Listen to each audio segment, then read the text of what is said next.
منو سلوا by Umera Ahmad, episode 4۔ لمبی عمر ہے زینی، ماشاء اللہ، ابھی نام لے رہے تھے تمہارا اور تم آ گئی۔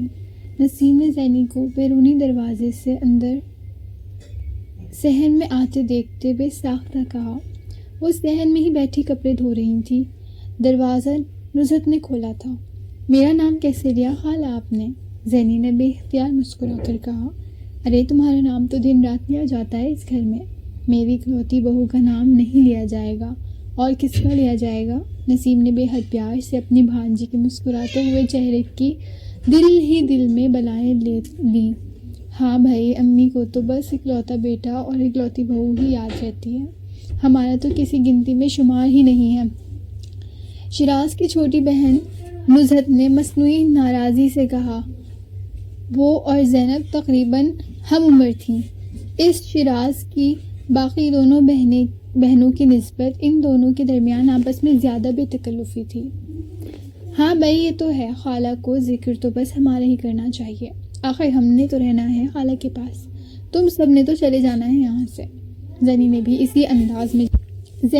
اسی انداز میں جواب دیتے ہوئے کہا۔ وہ ابھی تک ٹرے ہاتھ میں لیے نل کے پاس بیٹھی کپڑے دھوتی نسیم کے پاس ہی کھڑی تھی۔ اتنا نہیں ہوتا کہ ایک بار اس کو بیٹھنے کا کہہ دے۔ وہ بیچاری برتن اٹھائی کھڑی ہے، نہ برتن ہاتھ سے لے رہی ہے نہ اس کو بیٹھنے کا کہہ رہی ہے۔ مجال ہے تجھے کبھی عقل آ جائے، نسیم نے کچھ ناراض ہوتے ہوئے بیٹی سے کہا۔ نہیں خالہ، میں خود باورچی خانے میں رکھ دیتی ہوں۔ سامنے آپ نظر آئیں تو آپ کے پاس آ کر کھڑی ہو گئی۔ اس میں نزہت کا کیا قصور؟ زینی نے جلدی سے کہا۔ کیا لے کر آئی ہو؟ نزہت نے پوچھا۔ شراز کے لیے ناشتہ لے کر آئی ہوں۔ پھر تو اندر کمرے میں ہی لے جاؤ بیٹا، بس نزہت بنانے ہی والی تھی اس کا ناشتہ، نسیم نے کہا۔ وہ جاگے ہوئے ہیں؟ زینی چونکی۔ ہاں تیاری کر رہا ہے جانے کی، ابھی ضیاء بھی مل کر گیا ہے اس سے۔ اچھا پھر میں لے جاتی ہوں، قیمے کا پراٹھا ہے، ابھی گرم ہے، بہتر ہے فوراً کھا لیں، زینی نے اندر کمرے کی طرف جاتے ہوئے کہا۔ شراز اپنے بیگ میں کچھ کتابیں رکھ رہا تھا اور وہ پہلے ہی باہر صحن میں زینی کی آواز سن چکا تھا۔ تو زینب بی بی کو ہمارا خیال آ گیا، اس نے زینب کے اندر داخل ہوتے ہی کہا۔ زینی مسکرا دی، وہ یہ جملہ سننے کی عادی تھی۔ سلام نہیں کیا، حال نہیں پوچھا، سیدھا گلا، اس نے ٹرے میز پر رکھتے ہوئے کہا۔ شراز جواب سننے کا عادی تھا۔ وہ مسکرا کر بیگ رکھتے ہوئے کرسی کھینچ کر اس تپائی کے سامنے بیٹھ گئی۔ چلو قسمت میں اور کچھ نہ سہی، زینی کے ہاتھ کا پراٹھا تو ہے ہی، اس نے لقمہ توڑ کر منہ میں ڈالتے ہوئے کہا۔ کب جا رہے ہیں؟ زینی نے دوسری کرسی پر بیٹھتے ہوئے پوچھا۔ تمہیں پتہ تو ہے، شراز نے اسے دیکھا۔ ہاں، اور کب واپس آئیں گے؟ وہ بھی پتہ ہے تمہیں زینی، شراز نے لاپرواہی سے کہا۔ آ جاؤں گا 2 دن میں، اس نے اگلا لقمہ توڑنے کے لیے ہاتھ بڑھایا مگر ٹھٹک گیا۔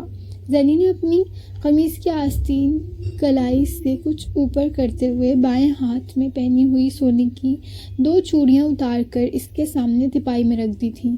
یہ کیا ہے؟ شراز نے بے حد ہکا بکا ہو کر اس سے پوچھا۔ یہ سونے کی چوڑیاں ہیں، میں نے شادی کے لیے بنوائی تھی ٹیوشن کے پیسوں سے، آپ کو 10,000 روپے کی ضرورت تھی، اتنے تو مل ہی جائیں گے اس نے سادہ لہجے میں کہا۔ شراز نے ابھی کل ہی اس سے کچھ رقم مانگی تھی مگر زینی کے پاس اتنے پیسے نہیں تھے۔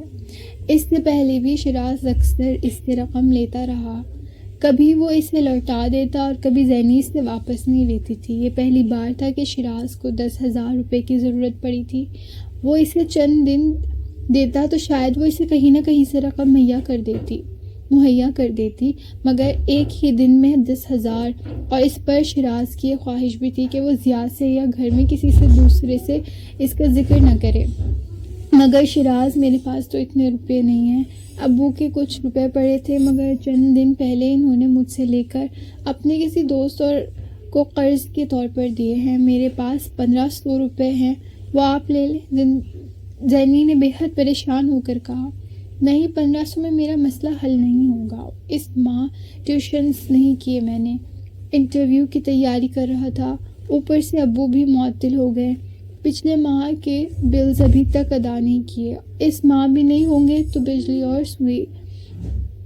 اور رسوئی، گیس دونوں کٹ جائیں گے۔ میں چاہتا تھا ایک سوٹ اور جوتا لے لوں انٹرویو کے لیے، پھر اسلام آباد آنے جانے اور وہاں رہنے کے لیے بھی پیسے چاہیے۔ وہ بے حد پریشان نظر آ رہا تھا اور زینی اس کو پریشان دیکھ کر اس سے زیادہ پریشان تھی۔ میں ابو سے کہتی ہوں کچھ انتظام کر دیتے ہیں۔ نہیں چچا سے مت کہنا، شیراز نے بے اختیاری سے ٹوکا۔ میں کہیں اور سے دیکھتا ہوں، اس نے اس سے کہہ کر بات بدل دی، مگر زینی اس کی پریشانی کو ذہن سے نکال نہیں سکی۔ رات کو اسے ان چوڑیوں کا خیال آیا تھا اور یکدم وہ جیسے سارا بوجھ اس کے کندھوں سے اتر گیا تھا۔ وہ چوڑیاں بنوانے کے لیے پچھلے 2 سال سے ٹیوشنز کے پیسوں کو بچا رہی تھی اور اب دوسرے دن وہ انہیں لے کر اس کے پاس موجود تھی۔ آپ انہیں بھیج دیں، وہ رسانیت سے کہہ رہی تھی۔ نہیں زینی، میں یہ نہیں کر سکتا، شیراز نے بے ساختہ کہا۔ یہ تمہاری ہیں، آپ کے اور میرے بیچ تمہارا اور میرا کب سے ہونے لگا؟ زینی نے بے حد برا مان کر کہا۔ نہیں زینی نے اس کی بات کاٹ دی۔ آپ نہیں لیں گے تو بھی میں ادھر ہی چھوڑ کر جاؤں گی۔ زینب کی جو شے آپ کے نام نہ آئے وہ زینب کے کس کام کی؟ شیراز چند لمحے بول نہ سکا۔ اور یہ بھی رکھ لے، 1500 روپے ہیں۔ اس نے اپنی مٹھی میں بھیجے 500 کے 3 بالکل مڑے توڑے نوٹوں کو تپائی پر چوڑیوں کے پاس رکھ دیا۔ ناشتہ کریں، یہ ٹھنڈا ہو جائے گا۔ زینی کو یکدم فکر ہوئی، مگر شیراز مسلسل چوڑیوں کو دیکھ رہا تھا۔ کسی نے یکدم جیسے اس کے سر کا بوجھ ہلکا کر دیا تھا۔ ایک نیا جوڑا، ایک نئی ٹائی، ایک نیا جوتا، بجلی کے بلوں کی ادائیگی، گھر میں آنے والا کچھ راشن، اسلام آباد کا کرایہ، رہائش، کھانا پینا، وہ چوڑیوں سب کچھ تھی۔ وہ واقعی زینب کا بے حد مشکور تھا۔ کیا سوچ رہے ہیں؟ زینی نے اسے چونکایا۔ تم یاد رکھنا زینی، میں تمہارے اس احسان کا بدلہ ضرور چکاؤں گا، شیراز نے بے حد سادگی سے کہا۔ احسانوں کے بدلے تب چکائے جاتے ہیں جب تعلق توڑا جائے۔ جہاں محبت ہو وہاں احسان کیا جاتا ہے اور احسان رکھا جاتا ہے۔ زینی نے اس کی بات کاٹ کر کہا۔ میں جب سول سروس جوائن کر لوں گا تو اپنی پہلی تنخواہ سے تمہارے لیے چوڑیاں بنواؤں گا، ساتھ کچھ قرض لوں گا اور 2 نہیں 6 چوڑیاں بنا کر دوں گا، اس نے بے حد جذباتی انداز میں کہا۔ میرے لیے آپ کا ساتھ کافی ہے، زیور کی کوئی بات نہیں، محبت باقی رہنی چاہیے، زینی نے مسکراتے ہوئے اس سے کہا۔ زیور بھی ضروری ہے، شیراز نے اپنی بات پر زور دیا۔ زینب ضیاء کے لیے نہیں، زینی نے بے ساختہ کہا۔ ہاں، زینب خود ہر زیور سے قیمتی ہے، شیراز نے بے اختیار کہا۔ وہ اس کی بات پر کھلکھلا کر ہنسی۔ چائے لاتی ہوں آپ کے لیے اور آپ باتیں بند کر کے ناشتہ کریں۔ زینی نے ایک بار پھر اس کی توجہ ناشتے کی طرف مبذول کروانے کی کوشش کی اور کمرے سے باہر چلی گئی۔ شیراز نے چوڑیاں اٹھا کر دیکھا، وہ بے حد ہلکی تھی، مگر اس کو یقین تھا وہ اس ماہ کے تمام مسائل کا حل نکال سکتی تھی۔ اسے زینی پر بے اختیار پیار آیا۔ وہ واقعی بہت خوش قسمت تھا۔ اس نے بے حد پرسکون انداز میں پراٹھے کی طرف ہاتھ بڑھایا، تبھی اسے یاد آیا وہ ہمیشہ کی طرح زینی کو کھانے کی دعوت دینا بھول گیا تھا۔ اس نے سوچا کہ وہ اس کے لیے کچھ پراٹھا چھوڑ دے گا، مگر پراٹھا اتنا لذیذ تھا کہ وہ ہاتھ نہیں روک سکا۔ جب تک واپس آئی وہ پراٹھا ختم کر چکا تھا۔ زینی نے خالی پلیٹ کو بے حد خوشی سے دیکھا، پانی کا گلاس اس کے سامنے رکھ دیا۔ وہ فیڈرل پبلک سروس کمیشن کے پینل کے سامنے پچھلے 20 منٹ سے موجود تھا۔ بورڈ کے ممبرز نے اس سے ہر موضوع پر سوال کیے تھے، اس کے سبجیکٹس سے لے کر کرنٹ افیئرز تک، جغرافی سے ہسٹری تک، اسپورٹس سے اس دن میں کی مین ہیڈ لائنز تک۔ وہ مشینی انداز میں جواب دے رہا تھا، پر اعتماد انداز میں، بے حد روانی سے، بغیر کسی جھجک اور پریشانی کے۔ وہ ان کی باڈی لینگویج اور چہرے کے تاثرات سے بتا سکتا تھا کہ وہ اس سے متاثر ہو رہے تھے، اور یہ احساس اس کے اعتماد کو بڑھا رہا تھا۔ اندر جاتے ہوئے جتنا ٹینس تھا، 20 منٹ گزرنے اور اپنی اس طرح کی پرفارمنس کے بعد بے حد مطمئن ہو گیا تھا، مگر اسے اندازہ تھا کہ وہاں پر اس سے کوئی ایسا سوال پوچھا جائے گا جس پر وہ اٹک جائے گا، اور وہ سوال پوچھ لیا گیا۔ اور اب وہ چند لمحوں کے لیے گنگ چیئرمین کے چہرے کو دیکھ رہا تھا جس پر بڑی عجیب سی مسکراہٹ تھی، اور وہ ایسی ہی مسکراہٹ بورڈ کے دوسرے ممبرز کے چہرے پر تھی۔ کیوں مشکل سوال ہے؟ چیئرمین نے اس کی فائل بند کرتے ہوئے انگریزی میں پوچھا۔ یہ انٹرویو کے اختتام کا اشارہ تھا۔ شیراز نے مسکرانے کی کوشش کی۔ وہ اب انٹرویو کے اختتام چند منٹوں میں اس سے کچھ غیر رسمی قسم کی گفتگو کرنے لگے تھے۔ اس کے ایک دو جوابات پر چیئرمین نے چند ریمارکس دیے اور ان ریمارکس پر کمرے میں کچھ قہقہوں کا تبادلہ بھی ہوا تھا۔ ماحول اچانک بے حد بے تکلف اور خوشگوار ہو گیا تھا، اور اسی ماحول میں بورڈ کے ایک ممبر نے اس سے پوچھا، "What is your most valuable asset in life?" تمہاری زندگی کا اثاثہ کیا ہے؟ شیراز نے بے ساختگی سے جواب دیا، "My intelligence." میری ذہانت۔ نمبر 2، دوسرے نمبر پر اسی ممبر نے دوبارہ پوچھا تھا۔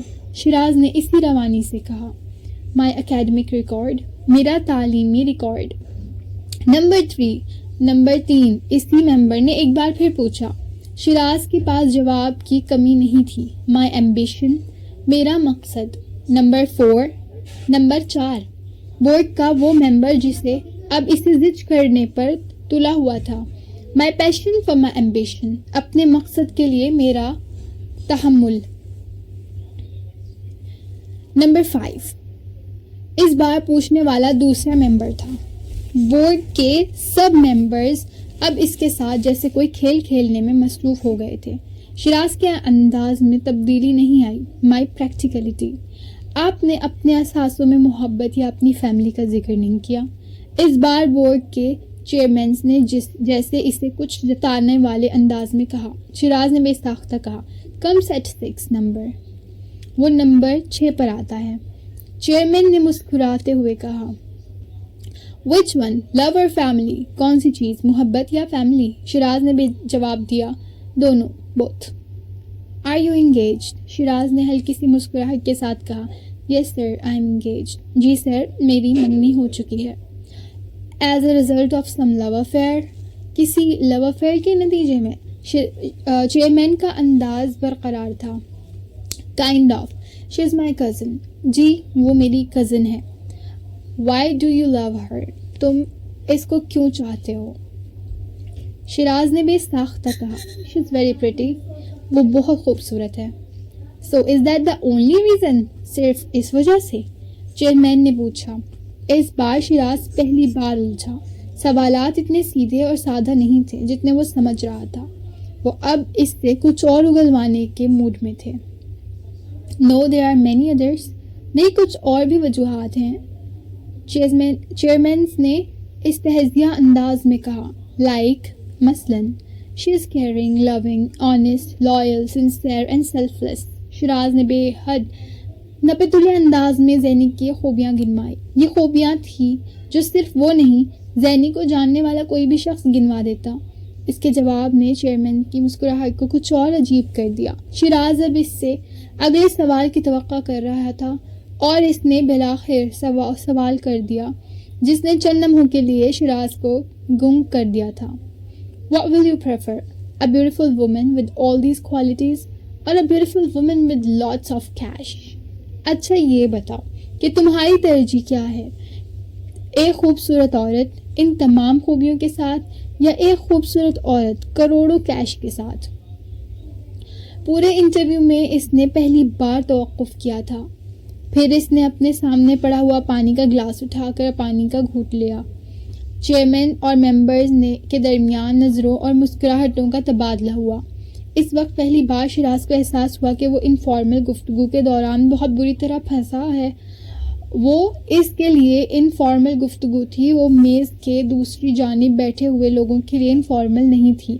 وہ پہلے سوال کے جواب پر سے پھنسا تھا، دوسرا، تیسرا، چوتھا، پانچواں جواب اسے اور پھنساتے گئے تھے۔ وہ اس کا لاشعور تھا جو اس وقت بول رہا تھا، مگر اب وہ مکمل طور پر ہوشیار ہو چکا تھا۔ محبت یا خاندان کو چھٹے نمبر پر رکھ کر اور ذہانت، تعلیمی ریکارڈ، پیشن، ایمبیشن اور پریکٹیکلٹی کو سرفہرست رکھنے کے بعد وہ جانتا تھا کہ وہ کسی عورت کا انتخاب کرے گا تو وہ اس کی جان ان سوالوں سے چھوٹ جائے گی۔ وہ بالآخر جواب دینے کے لیے تیار ہو گیا تھا۔ وہ اس جواب کو اس وقت نپاتلا سمجھ رہا تھا، مگر کمرے سے نکلتے ہوئے ایک بار پھر اپنے دل میں سوال دہراتے ہوئے اسے یکدم احساس ہوا وہ وہی جواب تھا جو چیئرمین کے سوال پوچھنے پر بے اختیار اس کے ذہن میں آیا تھا۔ وہ عورت اس کا لاشعوری انتخاب بھی تھی۔ مسٹر شیراز اکبر، آپ انتخاب میں جتنی دیر لگا رہے ہیں اتنی دیر میں دونوں عورتیں چلی جائیں گی، بورڈ کے ایک ممبر نے ہلکی سی خوش مزاجی اس کے ساتھ کہا۔ چیئرمین اور دوسرے ممبر نے ہلکا سا ہنسے۔ شیراز نے مسکرایا، پھر اس نے بے حد اعتماد سے کہا، ہاں مگر ایک عورت کے ساتھ میں بھی ہوں گا۔ اور وہ کون سی عورت ہوگی؟ چیئرمین نے بے حد دلچسپی کے ساتھ اسے دیکھا۔ وہ تحریری امتحان میں کامیاب ہونے کے بعد انٹرویو گزرنے والے آخری امیدوار تھا، اور شیراز کے علاوہ وہاں بیٹھا ہر شخص جانتا تھا کہ وہ پہلی دو پوزیشن میں سے کسی ایک پوزیشن کے لیے مضبوط ترین دو امیدواروں میں سے ایک ہے۔ مقابلے کے اس امتحان کے نتیجے میں چیئرمین کا ہر سال شیراز اکبر کے کیلیبر معیار کے کسی نہ کسی سیلف میڈ نوجوان سے سامنا ضرور ہوتا تھا، مگر پچھلے 4 سالوں میں کبھی ایک بار بھی اس کے طبقے سے تعلق رکھنے والا کوئی لڑکا CSS کے امتحان میں ٹاپ نہیں کر سکا تھا۔ اس کے باوجود کہ پہلی 2 پوزیشن کے درمیان چند مارکس سے زیادہ کا فرق نہیں ہوتا تھا، اور ان چند مارکس کا فرق ہمیشہ چیئرمین کی وجہ سے ہی پیدا ہوا کرتا تھا۔ ہر بار شیراز جیسا کوئی نوجوان کسی ایک آدھ جواب کی وجہ سے مار کھاتا تھا۔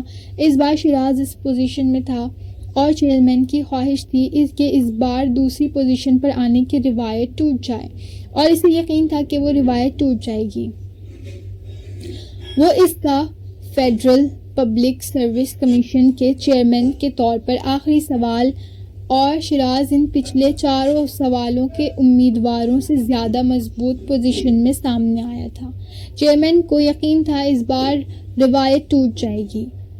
تو مسٹر شیراز اکبر، کون سی عورت ہوگی وہ؟ چیئرمین نے بالآخر مسکراتے ہوئے پوچھا۔ زینب کی آنکھیں بے اختیار چمکنے لگی تھی۔ رشک، فخر، غرور، محبت، مان، کیا نہیں تھا اس کی آنکھوں میں۔ وہ اس وقت شیراز کے سامنے اس کے گھر میں بیٹھی تھی۔ وہ ابھی کچھ دیر پہلے ہی اسلام آباد سے آیا تھا،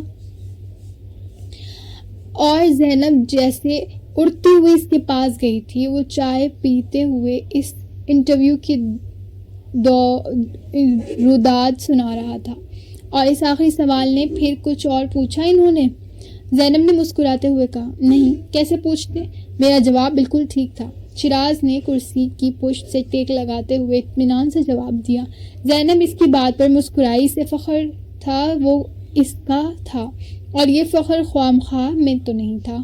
بس تم اب دعا کرنا کہ بہت اچھی پوزیشن آئے میری، مجھے تمہاری دعا پر بڑا یقین ہے، شیراز نے اس سے کہا۔ بہت اچھی کیوں، میں تو دعا کروں گی آپ کی پہلی پوزیشن آئے، باقی سب بہت پیچھے ہوں آپ سے، زینب نے بے حد محبت سے اس کے چہرے کو دیکھتے ہوئے کہا۔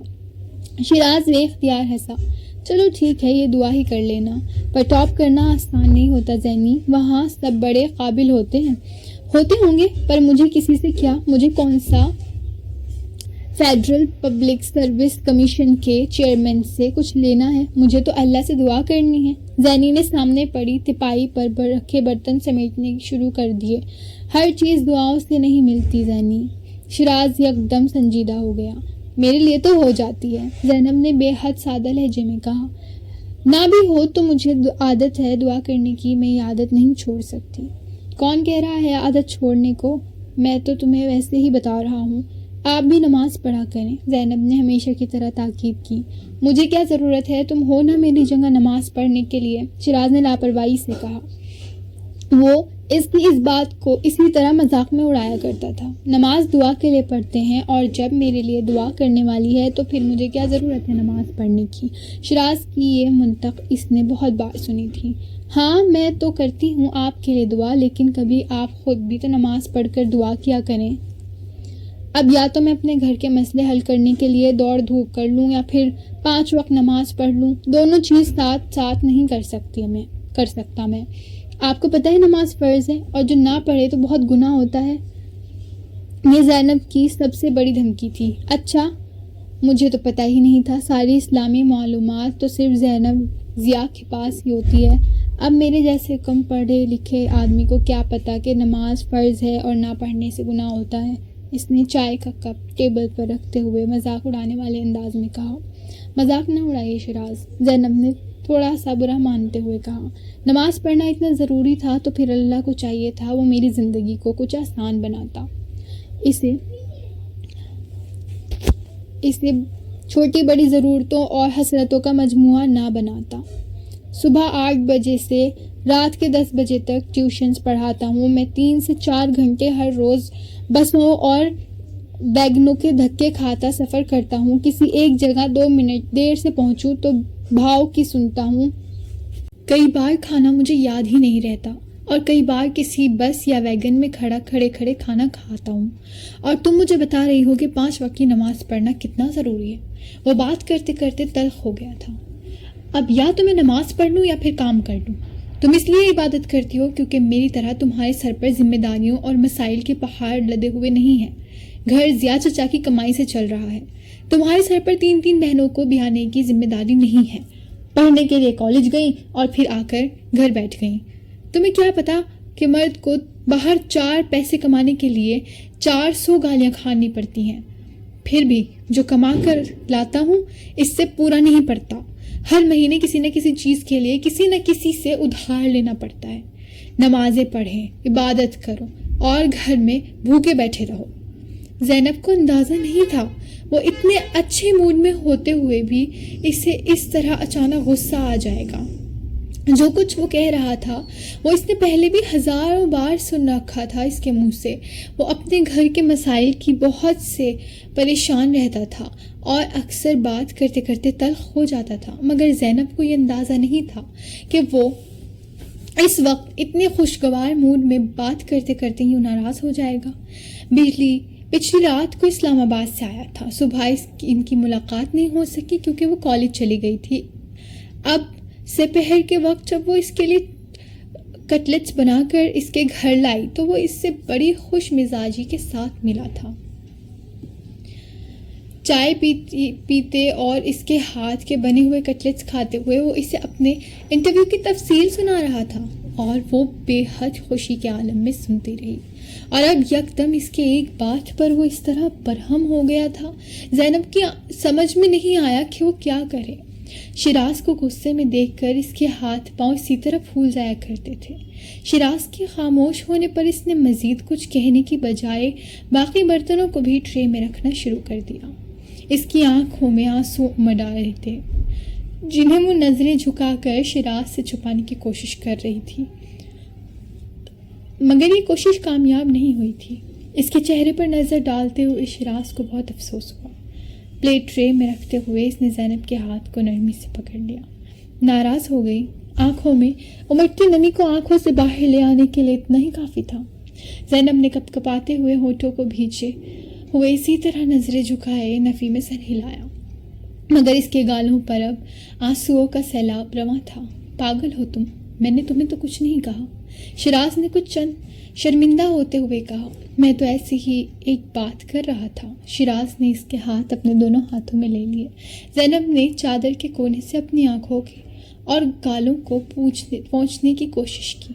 ایک لمحے کے لیے اس کی آنکھوں اور گال خشک ہوئے. اگلے ہی لمحے وہاں پھر پانی تھا. شیراز اکثر اس سے مذاق میں کہا کرتا تھا، میری سمجھ میں نہیں آتا زینی، تمہاری آنکھوں میں اتنا پانی کہاں سے آ جاتا ہے؟ اتنی جلدی تو برسات کی بارش نہیں ہوتی جتنی جلدی تم رونے لگتی ہو. وہ ٹھیک کہتا تھا. وہ واقعی چھوٹی چھوٹی باتوں پر رونے لگتی تھی. ٹی وی میں کسی ڈرامے کے کسی ٹریجک سین کو دیکھ کر، کوئی اداس گانا سنتے ہوئے، کسی کے بلند آواز میں ناراضی سے کچھ کہہ دینے پر، اپنی کسی چیز کے نہ ملنے یا غم ہو جانے پر، کوئی چھوٹی موٹی غلطی کر دینے پر، کوئی ہلکی سی چوٹ لگ جانے پر، کسی کی زندگی کا کوئی مسئلہ یا پریشانی سن کر زینب کے لیے آنسو بہانا جیسے ہر مسئلے کا حل تھا. وہ طبعاً حساس اور رحم دل تھی۔ یہ خصوصیات ان کے باقی گھر والوں میں بھی تھی، مگر زینب میں تو ان خصوصیات کا واحد مسئلہ رونا پڑنا تھا۔ اس کے اپنے گھر والے اور خاندان کے لوگ اس کی اس کمزوری کو اچھی طرح جانتے تھے، مگر اس کا مذاق صرف شیراز ہی اڑایا کرتا تھا۔ مگر اس چیز نے بھی زینب کے اس کمزوری یا عادت پر کوئی اثر نہیں ڈالا۔ اچھا، تم سے معافی مانگوں، شیراز نے بالآخر کہا۔ اس طرح کی باتیں مت کیا کریں۔ زینب اس کے جملے پر برا مان گئی۔ وہ اب اپنی سرخ ہوتی ہوئی ناک کی نوک کو چادر سے رگڑ رہی تھی۔ اچھا ٹھیک ہے، نہیں کرتا، بس تم رونا بند کرو، ورنہ میں رات کو سو نہیں سکوں گا۔ شیراز نے اس کے دوسرے ہاتھ کو بھی اپنے ہاتھوں میں لے لیا۔ میں بہت برا ہوں، بہت رلاتا ہوں تمہیں، اس نے بے حد سنجیدگی سے اس سے پوچھا۔ زینب نے یک دم نظریں اٹھا کر اسے دیکھا۔ آپ پھر اس طرح کی باتیں کر رہے ہیں؟ اس کی آنکھوں میں نیا سیلاب آیا تھا۔ اچھا میں نہیں کرتا، تم اپنے آنسو تو پوچھو۔ شیراز گھبرایا۔ آپ ہاتھ چھوڑیں گے تو پوچھوں گی نا، زینب نے بے چارگی کے ساتھ کہا۔ شیراز نے اس کے ایک ہاتھ چھوڑ دیا۔ دوسرا بھی چھوڑیں، خالہ اندر آئیں گی تو کیا سمجھیں گی؟ زینب نے کہا۔ وہ اب اس کے ہاتھ کے لمس کو محسوس کرتے ہوئے خجل ہو رہی تھی۔ یہی سمجھیں گی کہ ان کی بھانجی اس لیے دن میں بار بار یہاں کے چکر لگاتی ہے۔ زینب نے بے حد ناراض ہو کر ہاتھ اس سے بے اختیار چھڑایا۔ ٹھیک ہے، اب میں نہیں آؤں گی، وہ چادر سے آنسو پوچھتے ہوئے بولی۔ یعنی میں آ جایا کروں؟ شیراز نے اسے چھیڑا۔ آپ کی مرضی، آپ کے چچا کا گھر ہے، وہ اسی انداز میں بولی۔ چچا کا تو مجھے پتا نہیں، مگر میرا ہونے والا سسرال ضرور ہے۔ ویسے بیوی کو تمہارے جتنا خوبصورت نہیں ہونا چاہیے۔ اس نے یک دم بات بدلتے ہوئے گہری سانس لی۔ زینب نے اسے گھورا۔ کیوں؟ ورنہ شوہر تو ہر وقت بیوی کا چہرہ ہی دیکھتا رہے گا، تو کیا برائی ہے چہرہ دیکھنے میں؟ برائی ہے، دوسرے بھی تو دیکھتے ہیں۔ خواہ میں مجھے دوسروں کو چہرہ تھوڑی دکھانا ہے اپنا، زینب نے بے ساختہ کہا۔ تمہیں پتہ ہے جب میں انکم ٹیکس میں چلا جاؤں گا تو سب سے پہلا کام کیا کروں گا؟ شیراز نے ایک دم بے حد سنجیدگی سے کہا۔ کیا؟ زینب نے بے ساختہ پوچھا۔ تمہیں دیکھنے پر ٹیکس لگاؤں گا۔ زینب نے بے حد برا مان کر ٹرے اٹھا کر کھڑی ہو گئی۔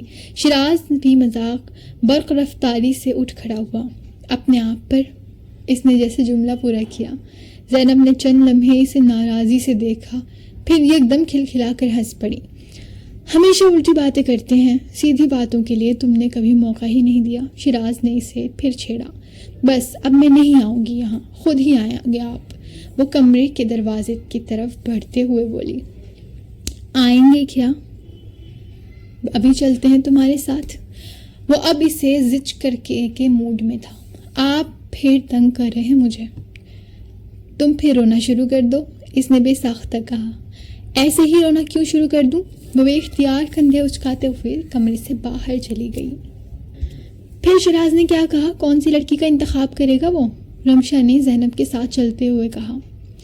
میں نے پوچھا ہی نہیں، زینب نے بے حد اطمینان سے کہا۔ کیوں؟ کیونکہ اس سوال کا جواب مجھے پہلے سے ہی پتا ہے، انہوں نے وہی کہا ہوگا جو میں جانتی ہوں۔ اچھا، اتنا یقین ہے اس پر؟ رمشا نے اسے چھیڑا۔ ہاں یقین ہے تو سب کچھ ہے نا، زینب نے مسکراتے ہوئے کہا۔ وہ رمشا کی چھیڑ چھاڑی کی عادی تھی۔ تیسرا پیریڈ فری تھا اور وہ اس وقت کالج کے لان میں چہل قدمی کرنے میں مصروف تھی، اور جب بھی وہ رمشا کے ساتھ وہاں چل پھر رہی ہوتی، آس پاس سے گزرنے والی لڑکیوں کی رشک بھری نظروں کا مرکز ہوتی۔ وہ اس کی عادی ہو چکی تھی۔ زینب ضیا بلا شبہ کالج کی سب سے خوبصورت لڑکی تھی۔ بعض دفعہ اس کے پاس سے گزرنے والی لڑکیاں اسے باقاعدہ روک کر اس بات کا اظہار کرتی تھی۔ زینب ہمیشہ ایسی کسی بات پر جھنپ جاتی تھی اور رمشا محظوظ ہوتی تھی۔ بات سنیں، آپ صبح اپنی نظر اتار کر آیا کریں۔ آج بھی ایسا ہی ہوا تھا۔ ایک جونیئر کلاس کی لڑکی نے اسے روک کر بڑے جھجکتے ہوئے انداز میں اس سے کہا تھا۔ آپ کے چہرے پر بڑا نور ہے، مجھے لگتا ہے آپ بہت عبادت کرتی ہوں گی۔ زینب اور رمشا مسکراتے ہوئے اس کی بات سنتی رہیں۔ آپ بس اپنی نظر اتار کر آیا کریں۔ وہ کچھ دیر ان کے پاس رک کر باتیں کرتی رہی، ایک بار پھر اسے ہدایت کر کے گئی۔ اب شیراز کو ایسی بیوی کہاں سے ملے گی؟ جس پر مرد تو ایک طرف عورتیں بھی عاشق ہوں. خوش قسمت تو اصل میں تمہارا منگیتر ہے زینب. رمشا نے اس لڑکی کے جاتے ہی دوبارہ چہل قدمی شروع کرتے ہوئے کہا. زینب ہنس پڑی. کالج کے گراؤنڈ میں دور ایک حصے میں ایک کوکنگ چیمپئن شپ کا افتتاح ہو رہا تھا. کسی سرکاری افسر کی بیوی مہمان خصوصی کے طور پر مدعو تھی. رمشا اور زینب کچھ دور کھڑی اس سرکاری افسر کی بیوی کو کالج پر پرنسپل اور پروفیسرز کے جمگٹھے میں پنڈال کی طرف جاتا دیکھتے رہی. کبھی تم بھی اسی طرح کالجوں میں جا کر ربنز کاٹا کرو گی ایک بیگم صاحبہ بن کر. رمشا نے پھر اس سے چھیڑا. اسے زینب کو چھیڑنا اچھا لگتا تھا. وہ اس کے چہرے کی سرخ ہوتی رنگت اور اس کی ہنسی سے بہت محظوظ ہوتی تھی. حسب عادت وہ اس بار پھر رمشا کی بات پر ہنس پڑی. اور پھر جب ایک افسر کی بیگم بن کر جاؤ تو اپنی اس دوست کو یاد رکھنا. یہ نہ ہو کہیں دیکھو اور پہچانو ہی نہ. رمشا نے مصنوعی افسردگی کے ساتھ کہا. اور یہ بھی تو ہو سکتا ہے کہ تم مجھے نہ پہچانو. زینب نے بے ساختہ کہا. تم اتنی موٹی مت ہونا نا, اسی طرح رہنا سلم سمارٹ. زینب ایک بار پھر ہنسی. البتہ ذرا ماڈرن ہو جانا, بال کٹوا لینا, ذرا اسٹائلش قسم کے کپڑے پہننا اور زیادہ میک اپ اور جولری. افسروں کی بیویوں کا حلیہ ذرا اور طرح کا ہوتا ہے. رمشا نے چلتے چلتے رک کر ذرا تنقیدی نظروں سے اسے دیکھا. شیراز تو کبھی مجھے اس کی اجازت نہیں دیں گے. زینب نے دو ٹوک انداز میں نفی میں سر ہلا دیا. کیوں؟ بس مجھے پتا ہے انہیں میں اسی حلیے میں اچھی لگتی ہوں, اور بال کٹوانے کا تو سوال ہی پیدا نہیں ہوتا. انہیں میرے لمبے بال پسند ہیں. اور اگر شیراز نے ہی کل کو تم سے کہا کہ تم اپنا حلیہ تبدیل کر لو, اسے ماڈرن قسم کی پارٹنرز میں ساتھ جانے والی بیویاں چاہیے. رمشا یکدم سنجیدہ ہو گئی. وہ کہہ ہی نہیں سکتے. تمہیں پتہ نہیں ہے ان کا, ماڈرن لڑکیاں انہیں اچھی نہیں لگتی. انہیں تو بہت غصہ آتا ہے ان کی بہنیں بھی کبھی پوچھے بغیر اکیلی ادھر ادھر چلی جائیں. بندے کا کچھ پتہ نہیں ہوتا زینب. اب وہ سول سروس میں جائے گا, دوسروں کی الٹرا ماڈرن بیویاں دیکھے گا تو تم کو چادر میں لپیٹ کر تو ساتھ نہیں لے کر جایا کرے گا. کل کی دیکھی جائے گی. ابھی تو بس تم دعا کرو وہ بہت اچھی طرح پاس ہو جائے. زینب نے موضوع بدلتے ہوئے کہا. فکر مت کرو, بہت اچھی پوزیشن میں پاس ہوگا. وہ پہلے ہر امتحان میں ٹاپ کرتا آ رہا ہے تو اس امتحان میں کیوں نہیں کرے گا. رمشا نے مسکراتے ہوئے اسی تسلی سے کہا. اور تمہاری جیسی نیک بیوی جس کے مقدر میں لکھی ہو, اس کو تو ویسے ہی دعاؤں کی ضرورت نہیں رہتی. تم سے اچھی اور بہتر دعا کے لیے اور کون کر سکتا ہے. رمشا نے کہا. پھر بھی رمشا تم بس دعا کرنا. اچھا یار, کروں گی. تمہارے میاں کے لیے اب اتنا تو کروں گی ہی نا. اب کینٹین چلو, کچھ کھاتے ہیں. رمشا نے اس کا بازو تھپتھپاتے ہوئے کہا. چلتے ہیں. زینب نے اپنے بیگ کی زپ کھولتے ہوئے اندر سے چند نوٹ نکالتے ہوئے کہا. ارے ہاں, اس لڑکے نے دوبارہ تو تنگ نہیں کیا. رمشا کو یکدم جیسے یاد آیا. پچھلے 1 مہینے سے کالج سے واپسی پر کوئی لڑکا زینب کا گھر تک پیچھا کرتا تھا اور زینب اس کی وجہ سے بے حد پریشان تھی. مگر اب تقریباً 2 ہفتے سے یکدم وہ لڑکا غائب ہو گیا تھا. نہیں, اللہ کا شکر ہے اب تک دوبارہ نظر نہیں آیا. زینب نے بے ساختہ کہا. اچھا ہے, کمبخت دفع ہو گیا. میں نے تو تم سے پہلے دن ہی کہا تھا کہ اسے کھینچ کر ایک تھپڑ مار دو, دوبارہ شکل نہیں دکھائے گا. مجھ میں اتنی ہمت نہیں ہے. زینب نے اعتراف کیا. ہمت نہیں ہے میری جان تو ہمت پیدا کرو. رمشا نے جیسے اسے پچکارا. میں نہیں کر سکتی رمشا, وہ میرا محلہ ہے, وہ گھر تک آتا ہے میرے, میں وہاں کوئی ہنگامہ نہیں کر سکتی. شیراز یا ابو کو پتہ چل گیا تو وہ کیا سوچیں گے میرے بارے میں. میں تمہاری جگہ ہوتی تو اپنے باپ اور منگیتر دونوں کو خود بتاتی, بلکہ اس سے پہلے وہ کرتی جو تمہیں بتا رہی ہوں. رمشا نے اس کی بات کاٹ کر کہا. زینب جانتی تھی واقعی ایسا کرتی. وہ اپر کلاس سے تعلق رکھتی تھی اور بے حد بے خوف اور نڈر قسم کی لڑکی تھی. میں ابو کو پریشان نہیں کرنا چاہتی. پہلے ہی بات بہت مسئلے ہیں ان کے لیے، زینب نے کہا۔ تو شیراز کو بتا دو، وہ جا کر دو ہاتھ کر لے گا اس سے۔ شیراز کو تو میں کبھی بھی نہیں بتاؤں گی، وہ تو مجھ پر بہت خفا ہوں گے، زینب نے بے ساختہ کہا۔ کیوں؟ تم پر کیوں خفا ہوگا؟ بس ہوں گے، مجھے پتہ ہے۔ چھوڑو ان باتوں کو، اب تو وہ آ بھی نہیں رہا پیچھے، مجھے لگتا ہے جان چھوٹ گئی اس سے میری۔ اس سے پہلے کہ رمشا کچھ اور کہتی، زینب نے اس کی بات کاٹ کر کہا، شیراز بیٹا ابھی جوتے مت اتارنا، مجھے چائے کا کچھ سامان لا دو۔ اس سے پہلے کہ نسیم بات مکمل کرتی، شیراز نے ان کی بات کاٹ دی۔ کیوں؟ آج پھر نزہت کو دیکھنے کوئی آ رہا ہے؟ وہ ابھی کچھ دیر پہلے ہی گھر میں داخل ہوا تھا، ابھی اپنے کمرے میں آ کر جوتے اتارنے ہی والا تھا کہ نسیم اندر چلی آئی۔ اور اب یہ آج آنے والا کون ہے؟ اس نے والیٹ نکالتے ہوئے اندر رکھے نوٹوں کو دیکھا۔ پتہ نہیں، آئیں گے تو پتہ چلے گا، لڑکا شاید کسی فیکٹری میں کام کرتا ہے۔ شہر بھر کا ہر گھٹیا رشتہ اس گھر میں میری بہنوں کے لیے آتا ہے۔ کوئی فیکٹری میں مزدور ہے، کوئی حجام ہے، کوئی مکینک ہے۔ خالہ رشیدہ کو کوئی اور فضول رشتہ نہیں ملتا۔ اس نے بے حد ناراضی کے عالم میں رشتہ کرانے والی عورت کا نام لیا۔ اب میٹر ریڈر کے گھر میں اسی طرح کے رشتے آئیں گے، کسی لینڈ لارڈ کا رشتہ تو نہیں آئے گا۔ اور جن رشتوں کو تم گھٹیا کہہ رہے ہو، وہ بھی کون سب پسند کر کے جاتے ہیں نزہت کو؟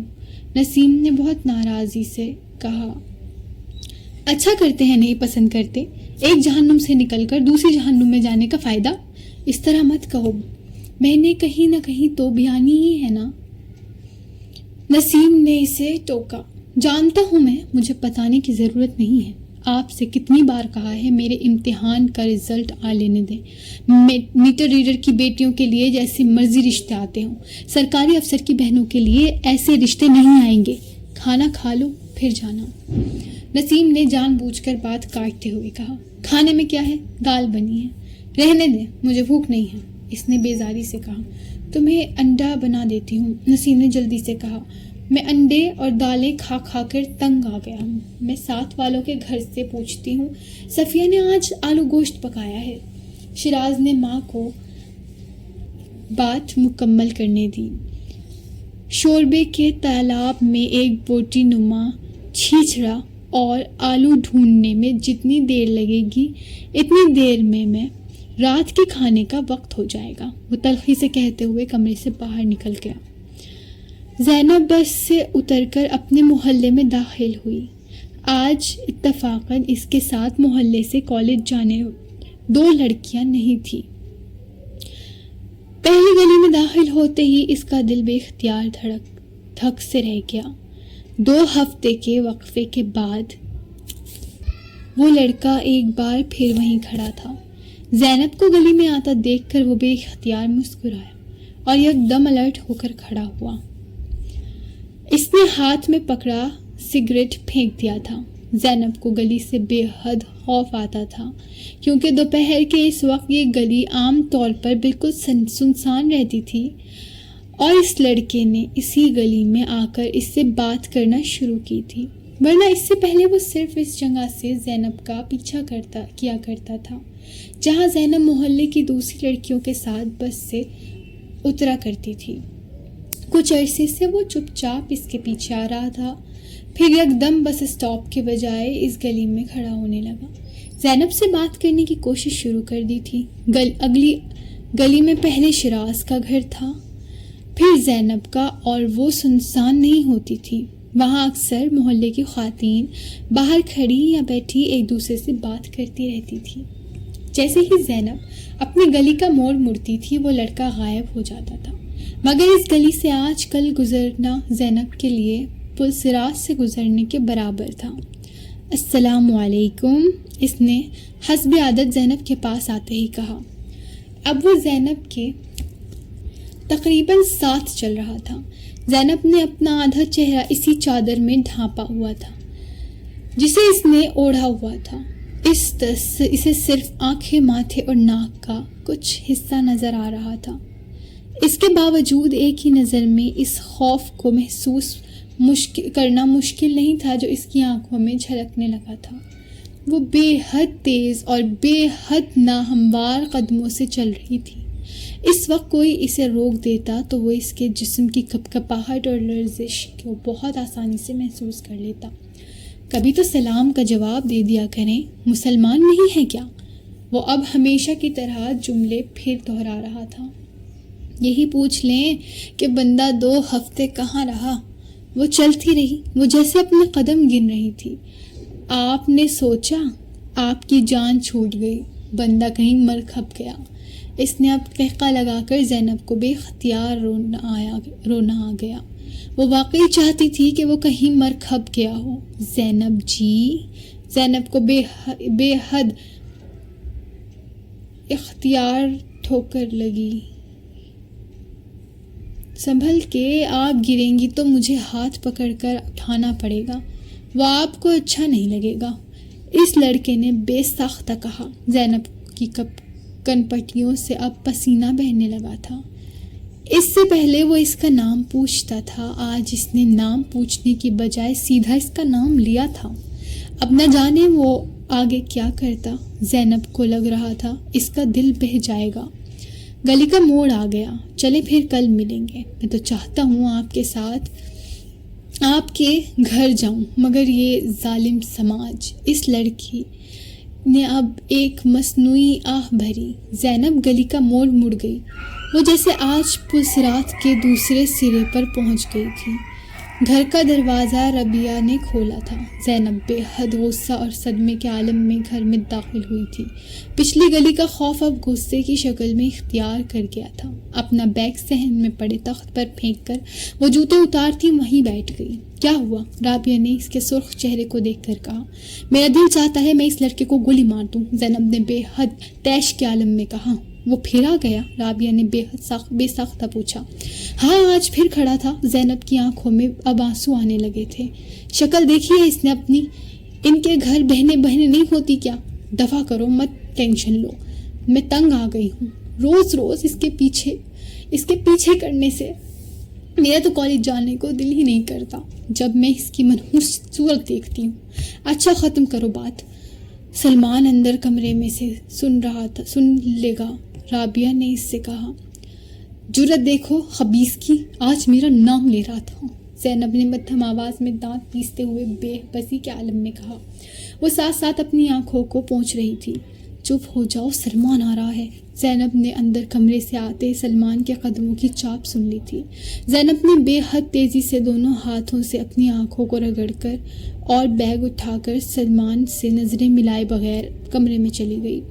سلمان نے پاس سے گزرتی زینب کو حیرانی سے دیکھا۔ انہیں کیا ہوا؟ اس نے رابعہ کی طرف اپنی شرٹ بڑھاتے ہوئے پوچھا۔ وہ بٹن لگوانے آیا تھا۔ کچھ نہیں، بس طبیعت خراب ہے، رابعہ نے شرٹ ہاتھ میں لیتے ہوئے اسے ٹالا۔ صبح تو ٹھیک تھی، سلمان نے کہا۔ تم نے زہرا آپا کے بارے میں بتایا ہوگا۔ صبح تو ٹھیک تھی، سلمان نے کہا۔ تم نے زہرا آپا کے بارے میں بتایا ہوگا؟ نہیں، ابھی نہیں بتایا۔